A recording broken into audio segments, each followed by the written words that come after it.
ఏపీలో సీఎం చంద్రబాబు 100 రోజుల పాలనను పూర్తి చేసుకున్నారు. దీంతో 100 రోజుల కార్యక్రమానికి సంబంధించి ఏపీ సర్కార్ ప్రత్యేక కార్యక్రమం చేపడుతోంది. నేటి నుంచి ఈ నెల 26 వరకు వారం రోజుల పాటు ప్రభుత్వ కార్యక్రమాలు నిర్వహిస్తోంది. 100 రోజుల పాలనలో సాధించిన విజయాలపై ప్రభుత్వం ప్రచారం చేయబోతోంది. ఇవాళ ప్రకాశం జిల్లా సంతనూతలపాడు నియోజకవర్గంలోని మద్దిరాలపాడులో ఈ కార్యక్రమాన్ని సీఎం చంద్రబాబు ప్రారంభించబోతున్నారు. ఆ గ్రామంలో ప్రజావేదిక నిర్వహించి ప్రజల నుంచి వినతులు స్వీకరించబోతున్నారు.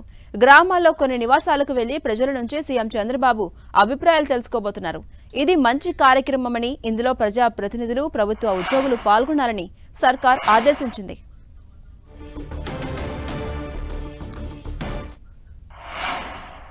ఇదే అంశంపై మరింత సమాచారం మా ప్రతినిధి రవిచంద్ అందిస్తారు. రవిచంద్, ఝాన్సీ, ఇది మంచి ప్రభుత్వం పేరుతో ఈ రోజు నుంచి కూడా ఈ నెల 26 వరకు కూడా ప్రభుత్వం మొత్తం కూడా ప్రజల వద్దకు వెళ్లబోతుంది. గ్రామ స్థాయిలో, అదేవిధంగా పట్టణ స్థాయిలో కూడా గ్రామ సచివాలయాలు, వార్డు సచివాలయాలకు సంబంధించిన ప్రభుత్వ యంత్రాంగం మొత్తం ఇంటింటికి తిరిగి ప్రభుత్వం సాధించిన విజయాలు ప్రచారం చేయబోతుంది. దీనిలో ఎమ్మెల్యేలు, అదేవిధంగా ఎమ్మెల్సీలు, ఎంపీలు అందరూ కూడా పాల్గొంటారు. ప్రజాప్రతినిధులు అందరూ కూడా భాగస్వాములు అవుతారు. ఈ కార్యక్రమాన్ని లాంఛనంగా ముఖ్యమంత్రి చంద్రబాబు ప్రకాశం జిల్లా సంతనూతలపాడు నియోజకవర్గంలో ప్రారంభించబోతున్నారు. మధ్యాహ్నం 2 గంటలకి ఆయన సంతనూతలపాడు నియోజకవర్గానికి చేరుకుంటారు. అక్కడ ఈ కార్యక్రమాన్ని ప్రారంభించబోతున్నారు. ఆయన కూడా ప్రజల నుంచి వినతులు స్వీకరిస్తారు. అదేవిధంగా గ్రామంలో ఇంటింటికి వెళ్లి వారిని అడిగి సమస్యలు కావచ్చు, అమలవుతున్న కార్యక్రమాలు కూడా తెలుసుకుంటారు. ముఖ్యంగా 100 రోజుల పాటు ఈ ప్రభుత్వం సాధించిన విజయాల్ని ప్రచారం చేయబోతున్నారు. ఈ ప్రభుత్వం ప్రధానంగా కొన్ని అంశాలను తెరపైకి తీసుకొస్తుంది. ఈ ప్రభుత్వం వచ్చిన వెంటనే డిఎస్సి నోటిఫికేషన్ విడుదల చేశాం. అదేవిధంగా పెన్షన్ కూడా 1000 రూపాయలు పెంచాం. అదేవిధంగా ఇంటికి వెళ్లి సచివాలయ సిబ్బంది పెన్షన్లు అందజేస్తున్నారు. అదేవిధంగా అనేక కార్యక్రమాలు ఈ 100 రోజుల్లో ఈ ప్రభుత్వం పూర్తి చేసుకుంది. కేంద్రం నుంచి రాష్ట్రానికి రావాల్సిన సహాయ సహకారాలు అందుతూ ఉన్నాయి. రాజధానికి సంబంధించి కూడా 15,000 కోట్ల సహాయం ఇస్తామంటూ కేంద్రం హామీ ఇచ్చింది. అదేవిధంగా రాష్ట్ర స్థాయిలో కూడా విజయవాడ వరదల్లో ప్రభుత్వం చేసిన సాయం కావచ్చు, అనేక అంశాలపై గత ప్రభుత్వం చేసిన నిర్వాహకాలు మొత్తం కూడా సెట్ చేస్తున్నాం.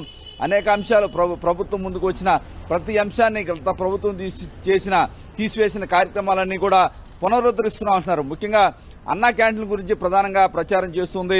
ఇప్పటికే 100 పైన అన్నా క్యాంటీన్లు ప్రారంభించారు. నిన్న కూడా 2వ దశ అన్నా క్యాంటీన్లు కూడా ప్రారంభించారు.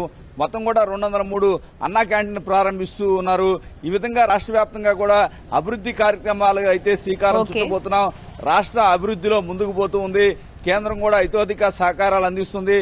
పోలవరం కావచ్చు, విశాఖ రైల్వే జోన్ కావచ్చు, అనేక అంశాలు తెరపైకి వస్తున్నాయి. పోలవరం డయాఫ్రామ్ విషయంలో కూడా కేంద్రం అది ఏదైతే నిర్మిస్తామని హామీ ఇచ్చింది, రివైజ్డ్ ఎస్టిమేషన్ కూడా ఇస్తామంటూ కేంద్రం పోలవరానికి హామీ ఇచ్చింది. ఈ విధంగా కేంద్రం కూడా ఆంధ్రప్రదేశ్కు సహకరిస్తుంది.